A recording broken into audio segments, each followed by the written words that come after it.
హల్లెలూయా. Good morning. మరొక ప్రశస్తమైన సమయంలో మన ప్రభువును ఆరాధించినట్లుగా ఆయన సన్నిధిలో మన హృదయాలను సిద్ధపరచుకుని ఆయన మాటలు వినడానికి, ఆయనకి ప్రార్థించుకోవడానికి దేవుడు అనుదినం ఇస్తున్న అవకాశాన్ని బట్టి ఆయనకి స్తుతి చెల్లిద్దాం. రండి, ఒక చిన్న ప్రార్థనతో ఈరోజు వాక్యాన్ని ధ్యానిద్దాం. పరిశుద్ధుడా, నీకు వందనములయ్యా. నీ కృపలో నాయన ఈ నెలాఖరుకు మమ్మల్ని తీసుకుని వచ్చున్నాం. అందులో త్వరలోనే ఈ నూతన సంవత్సరంలో ఒక నెల ముగించిపోతుండగా తండ్రి, మా జీవితాలలో ఏమి సాధించాము, ఎలా జీవించాము, ఏమి గురి కలిగి ఉన్నాము, ఏ విషయాలలో ఆసక్తి కలిగి ఉన్నామని మమ్మల్ని మేము పరిశీలించుకున్నటకు సహాయం చేయి. ప్రతి దినము నిన్ను మహిమపరిచే దినముగా, నీ చిత్తము నెరవేర్చే రోజుగా మా జీవితాల్లో ఉండటం సహాయం చేయమని క్రీస్తు నామములో అడుగుచున్నాను తండ్రి. ఆమేన్. ఎలా ఉన్నారండి? కొత్త సంవత్సరంలో ప్రవేశించాము. చకచక పాత సంవత్సరం అయిపోతున్నట్టుగా ఇదిగో నెలాఖరికి మనం వచ్చేసాం. మరి దేవుని కృపలో భద్రపరచబడుతున్నాం, కాపాడబడుతున్నాం, సజీవులుగా ఉన్నాం, స్తుతించబద్దులమై ఉన్నాం. ప్రభు మనల్ని అనుదినము తన కృపలో భద్రపరుస్తున్నారు. మీరు ఎలా ఉన్నారు? ఏంటి కష్టాలు వచ్చాయని, కొన్ని విపత్తులు కలిగాయని, కొన్ని ఆపదలు వచ్చాయని, కొన్ని అనుకోని పరిస్థితులు ఏర్పడాయని, దేవుడు నన్ను విడిచిపెట్టేశాడేమో, దేవుడు మమ్మల్ని మరిచిపోయాడేమో, దేవుడు ఎక్కడున్నాడులే అన్న రీతిగా ఈ రోజున చాలామంది విశ్వాసులు కూడా తమ హృదయాలను కఠినపరుచుకుంటున్నారట. ప్రభువుని నమ్మానని చెప్పిన వారు కూడా ఒక అనుకోని పరిస్థితులు ఏర్పడినప్పుడు, విపత్తులు ఏర్పడినప్పుడు, అనవసరమైన ఆకస్మిక మరణాలు కుటుంబంలో కలిగినప్పుడు దేవుడు ఉంటే ఎందుకు ఇది అని విరక్తి చెంది మాట్లాడుతున్నారని అనేకులు చెప్తూ ఉన్నారండి. మీరు అలాంటి స్థితిలో లేరు కదా. దేవుడు మర్చిపోతాడా? ఆ మతిమరుపు అనేది మనకి చాలా ఉందండి. మనం చాలా సులభంగా మర్చిపోతుంటాం. విచిత్రం ఏంటంటే, మర్చిపోవలసిన విషయాలు మర్చిపోము, జ్ఞాపకం ఉంచుకోవాల్సిన విషయాలు మర్చిపోతాం. అంటే కీడు మర్చిపోము, మేలు మర్చిపోతాం.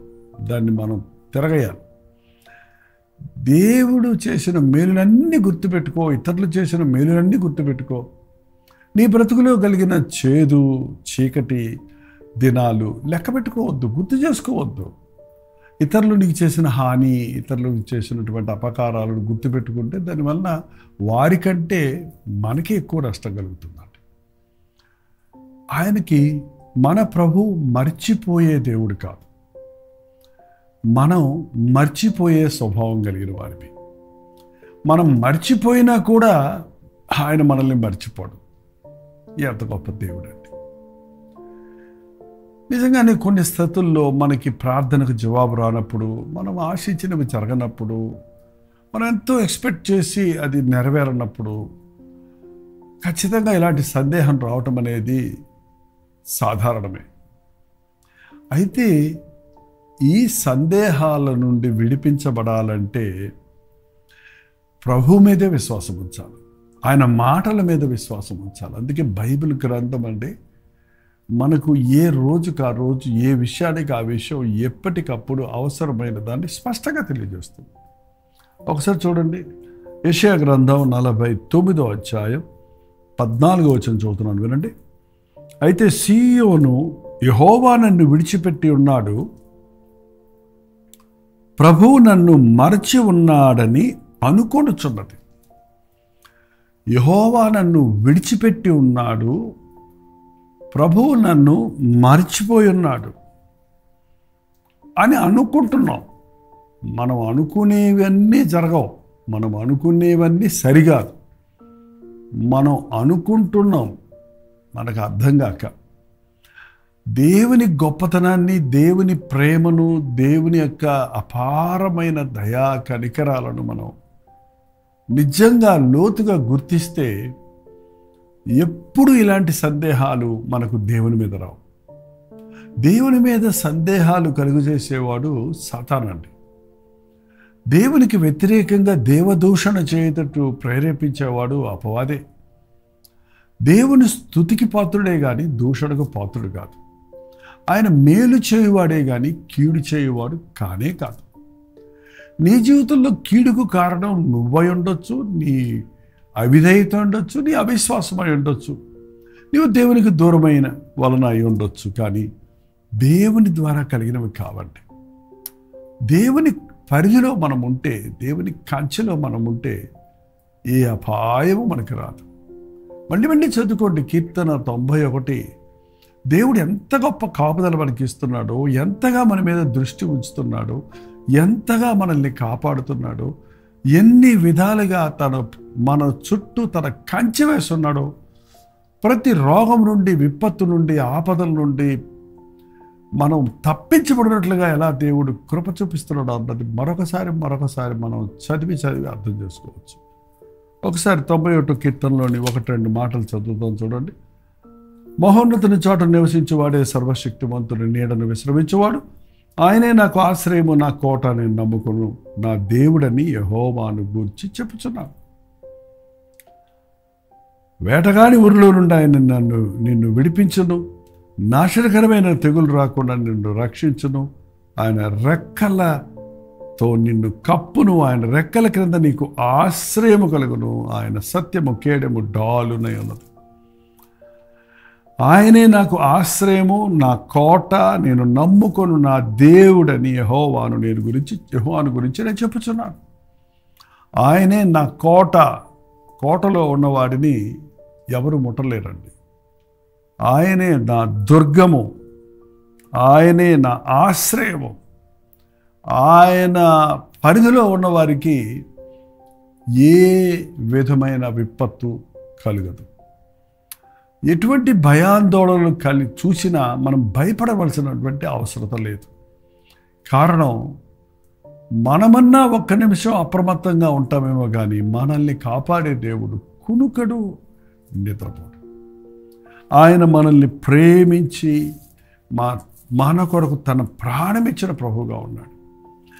సియోను యెహోవా నన్ను విడిచి ఉన్నాడు, ప్రభు నన్ను మరచి ఉన్నాడు అని కొనుచున్నది. స్త్రీ తన గర్భమున పుట్టిన బిడ్డను కరుణింపకుండా తన చంటి పిల్లను మరచుడా? నన్ను దేవుడు మర్చిపోయాడు అని అనుకుంటున్నావు, కానీ ఒక స్త్రీ తన గర్భమున పుట్టిన బిడ్డను కరుణింపకుండా చంటి పిల్లను, పాలు తాగే పిల్లను, పసిబిడ్డను మరచునా? మరవదు అనే సమాధానం మనకు ఉంటుంది అనుకుంటా. మరి ఈ రోజుల్లో చూస్తే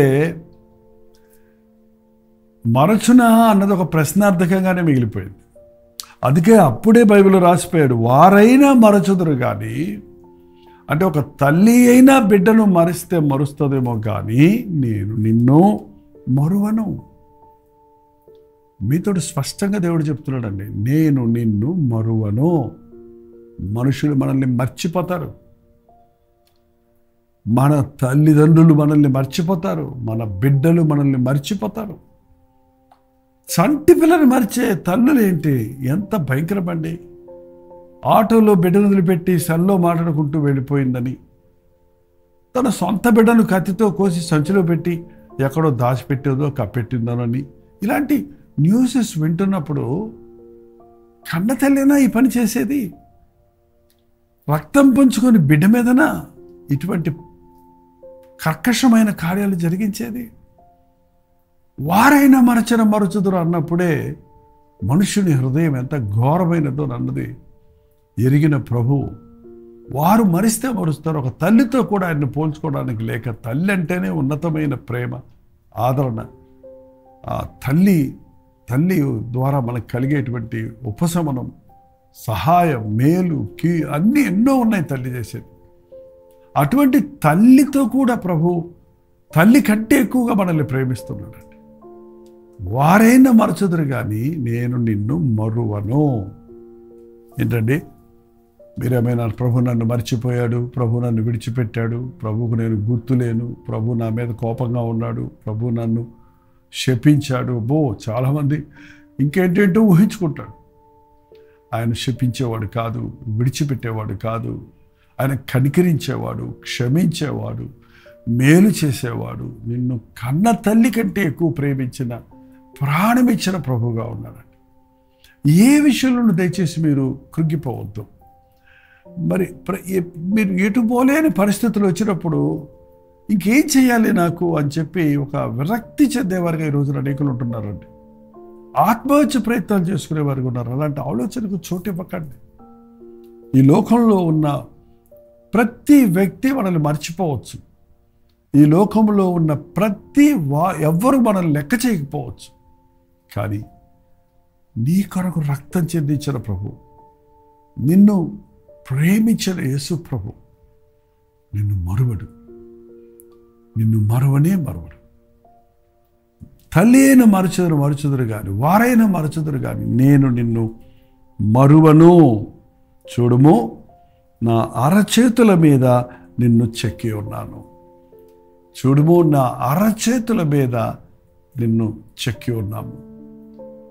మన ఎక్కువ ప్రయాసపడక్కర్లేకుండా అతి సులభంగా అతి తక్కువ సమయంలో మనం చూసుకోగలవి మన అరచేతులండి. ఎందుకంటే మన ఎదురుగుండానే ఉన్నాయి. మన కాళ్ళు చూసుకోవాలంటే వంగాలి, కొంతమంది అయితే వంగలేరు. మన వీపు చూసుకోవాలంటే అది మన చేత కాదు అసలే. కొంతమందికి స్థూలకాయలైన వాళ్ళకి ఆ పొట్ట చూసుకుందామన్నా వాళ్ళు వంగి చూసుకోలేరు. కానీ ఎక్కడన్నా రాసి పెట్టుకుంటే ఆ పేరు మనం చూడాలంటే కష్టం. కానీ కళ్ళ ముందే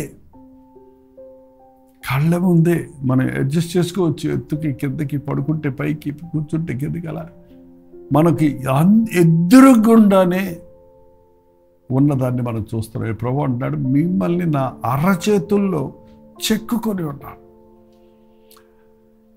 మీరు నా అరచేతుల్లో నా కళ్ళ ముందే ఉన్నారు. ఎంత గొప్ప ప్రభు అంటే! ఎందుకు భయపడతారు? ఎందుకు దిగులు పడతారు? ఆయన మనల్ని చూస్తూనే ఉన్నాడండి, కాపాడుతూనే ఉన్నాడండి. ఆయన మన మీద దృష్టి ఉంచి ఉన్నాడండి. ఆయన మనల్ని ప్రేమిస్తున్నాడు కనుక కీడు కాక మనకు మేలు జరగాలని ఆశిస్తూ ఉన్నాడండి. చూడు, నా అరచేతుల్లో నిన్ను చెక్కుని ఉన్నాను. నీ ప్రాకారములు నిత్యము నా ఎదుట ఉన్నవి. నీ ప్రాకారములు అంటే నువ్వు ఎక్కడుంటే అక్కడ నీ చుట్టూ ఉన్న సర్కిల్, నీ చుట్టూ ఉన్నటువంటి పరిధి నా ఎదుటనే ఉన్నది. నా పరిధిలో నుంచి నువ్వు బయటికి పోతే నీకు అపాయం. పోకుండా నేను కాపాడుకుంటా. తల్లులు చూడండి, పిల్లల్ని ఆడించుకుంటున్నప్పుడు వాళ్ళ దృష్టి అంతా బిడ్డల మీదే ఉంటుంది. ఒక హద్దు దారి ముందుకు వెళ్ళారంటే గబగబ లేచి వెళ్ళి బిడ్డను తీసుకొచ్చుకొని లోడ పెట్టుకుంటారు కదా. మన ప్రభువు కూడా ఏ అపాయము మనకు రాకుండా, అపవాది నోటిలో మనం చిక్కుపడకుండా, శోధనకు మనకు గురి కాకుండా, పడిపోకుండా, పాడైపోకుండా ఆయన దృష్టి మన మీద ఉంచి, మన చుట్టూ ఆయన కావలి ఉంచి, ఆయన పరిధి దాటి వెళ్లకుండా మనల్ని కాపాడే ప్రభువుగా ఉన్నాడు. నీ ప్రాకారములు నిత్యము నా ఎదుట ఉన్నవి. నిత్యం అనే మాట నీవు పుట్టినప్పటి నుంచి ప్రభు సన్నిధికి వెళ్ళే వరకు నైట్ అండ్ డే మనల్ని కాపాడుతున్నాడండి. ఇశ్రాయేలుని కాపాడు దేవుడు, కునుకడు, నిద్రపోడు. ఇంత గొప్ప దేవుడు నీకుండగా ఏ విషయంలోనూ కలవరపడాల్సిన అవసరం లేదు. కష్టం వచ్చిందనో, శ్రమ వచ్చిందనో, నష్టం వచ్చిందనో, బాధ కలిగిందనో, నింద వచ్చిందనో, దేవుడు మర్చిపోయాడేమో, దేవుడు విడిచిపెట్టాడేమో అనే తలంపు కాక, దేవా చూడయ్యా, ఈ బాధలో నన్ను ఆదరించు అని నీవు మొరపెడితే తన అరచేతుల్లో చెక్కున్న ప్రభువు నిన్ను హత్తుకొని నీ ప్రతి అవసరత తీర్చగలిగిన వాడిగా, నిన్ను ఆదరించగలిగిన వాడిగా ఉన్నాడు. ప్రార్థన. పరిశుద్ధుడా, నీకు వందనములయ్యా.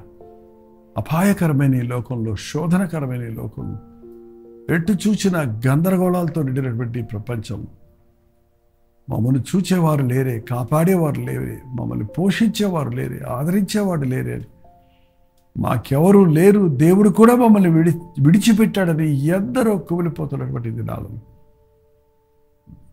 ఎవరు విడిచినా విడువని ప్రభువు ఉన్నాడని, ఎట్టి పరిస్థితుల్లోనైనా ప్రభువు మళ్ళీ విడువడు, ఎడబాయడు అన్నాడన్నది మేము మనసులో పెట్టుకుంటాం.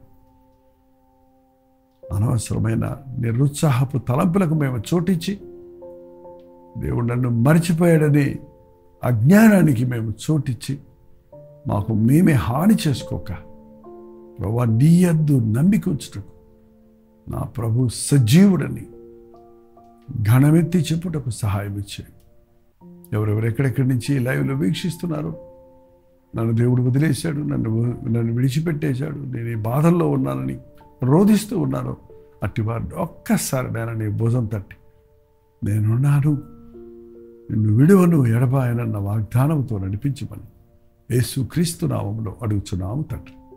ఆమేన్. తండ్రి అయిన దేవుని యొక్క ప్రేమయు, కుమారుడైన క్రీస్తు యొక్క కృపయు, ఆదరణకర్త అయిన పరిశుద్ధాత్మ యొక్క సహవాసం కూడి వచ్చిన మనందరికీ ఇప్పుడు సదాకాలము తోడైండును గాక. ఆమేన్. దేవుని స్తోత్రం. మీ ప్రార్థన అవసరతల భారాలు 954041 నెంబర్కి, మీరు ఇతర దేశాల్లో ఉంటే 9100 నెంబర్కి తెలియజేయండి. మీ పక్షంలో మేము ప్రభుత్వంలో ప్రార్థిస్తున్నాం, మీరు కూడా ప్రార్థించండి. దేవుడు తప్పక మనకు జవాబులు ఇస్తాడు. మీరు నిజంగా ఆశీర్వదించబడుతుంటే doctor Jayapal YouTube channel subscribe చేసుకోండి, లైక్ చేయండి, షేర్ చేయండి. మీ పేరు, ఊరు కామెంట్ సెక్షన్లోకి వచ్చి టైప్ చేయడం మర్చిపోకండి. ప్రభు చిత్తం అయితే మధ్యాహ్నం 3 గంటలకి హెచ్చరిక, అలాగే రాత్రి 9 గంటలకి కల్వరి ప్రతిధ్వనులు జూమ్లో మళ్ళీ కలుసుకుందాం. అంతవరకు దేవుని మహాకృప మీకు తోడైండును గాక.